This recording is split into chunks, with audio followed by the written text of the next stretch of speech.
WDSU first warning weather. You see it's still an impact day. This is for the air quality concerns up until midnight, about another hour, 45 minutes. But I'm going to first start with the tropics because we are still keeping an eye on a couple of areas.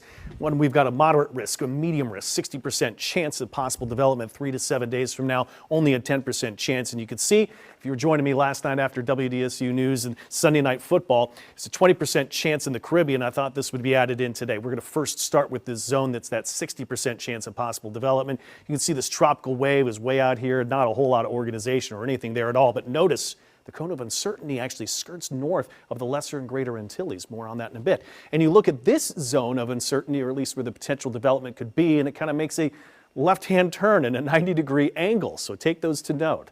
This particular system, we're watching the spin here. We're watching the Central American gyre, the fancy term for storms, just spinning around Central America. And by the weekend, 10 o'clock shown here around Puerto Rico, north of Hispaniola organization. And then watch, we've got that broad area of low pressure, Honduras, Belize, Guatemala. And then it heads into Mexico and kind of fades away. Then we look at this system just southwest of Haiti right here by Tuesday. But what's happening here is we are being blocked by cold fronts and in a strong subtropical jet stream as that's going through the southern U.S. So we're effectively cutting off any entry points here into the Gulf, which means for us over the next 7 days, I'm seeing that we're staying pretty safe.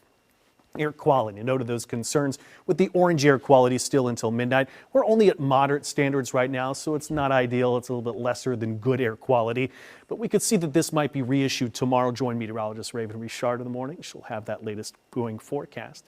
Real-time temperatures, a mixture of some 70s, got a couple of 60s already showing.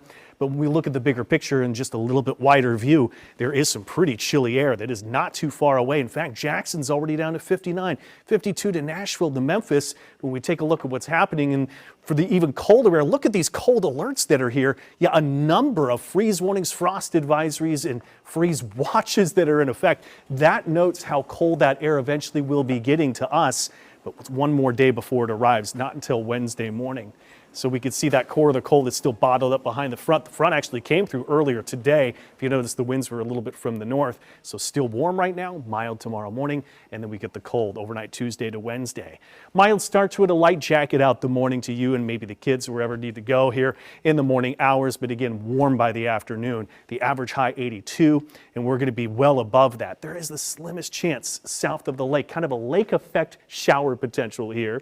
It's a 10% chance. Don't get too excited about it. Don't need the rain gear.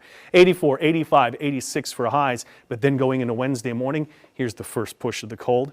North Shore into the 40s. I got Franklinton, I got Amite, I got even some areas just around the border north could be in the mid to upper 30s in some areas just a little farther north, and 50s to the South Shore. Plenty of sunshine here, but look at those wind arrows. They will be whipping the northeast wind at 15 to 25. High temperatures only around 69, 70, and 71. Meaning the day will be rising through 50s and 60s to get there. There's a look at the northeast winds. That'll require small craft advisories. So it's a windy day, sunny, but cool. Into Thursday morning, the coldest morning, we might be flirting with 30s on the Mississippi border. Macomb looking at you, Franklinton. I'm also looking at Kenwood. 50 to Belchase and Galliano and Homa down to 49. So once the cool is here, one more chilly morning into Friday before the warm-up begins. As we head into the weekend, we're right back up close to 80 once again. WDSU first warning weather 7-day. There's that 10% chance of a sprinkle, not enough to measure.